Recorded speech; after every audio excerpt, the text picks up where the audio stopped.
Hey guys, dahil ngayon ay buwan ng Agosto at ang Agosto ay buwan ng wika, itong video na to ay tungkol sa mga salitang Filipino na posibleng hindi nyo pa alam dahil medyo kakaiba. Yung iba ngayon ko lang din narinig, hindi ko to pinauso, nag-research talaga ako at nalaman ko na yung iba dito nagamit pa raw ng mga ninuno natin. Let's start! So, ang first word natin ay maiyag. Ang ibig sabihin ay sexy. So, girls, kapag may tumawag sa inyo ng sexy or hot, basic na yan, kailangan maiyag. Our second word is kachichas. Yan daw ang tawag sa amoy ng paa na mabaho. Use kachichas in a sentence. Sino ang naghubad ng sapatos? Amoy kachichas. Next word is karumalan, na ang ibig sabihin ay period ng babae. So, pwede nyo na hindi gamitin ang mens or tagos para kakaiba, karumalan.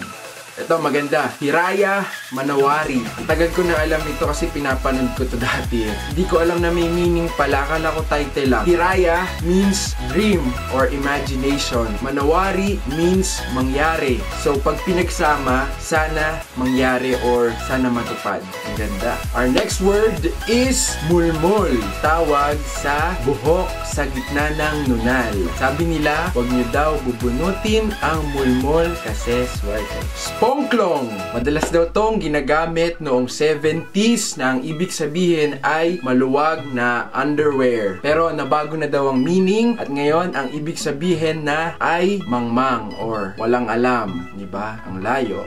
Pongklong. Next is kukurikapu or iskabru. Ito daw ang tawag sa libag na naipon sa ilalim ng mammary glands. Yeah. Or dede. At ang ating last word ay bultokachi. Ito daw yung tumatalsik sa puwet mo kapag nalaglag ang malaking pupo. Yung mapapaganong ka pag nabasa ang puwit mo. There you go guys! Thank you so much! Sana may natutunan kayo and kung kayo may alam na words na tingin nyo hindi pa namin alam, i-comment nyo na lang and maligayang buwan ng wika!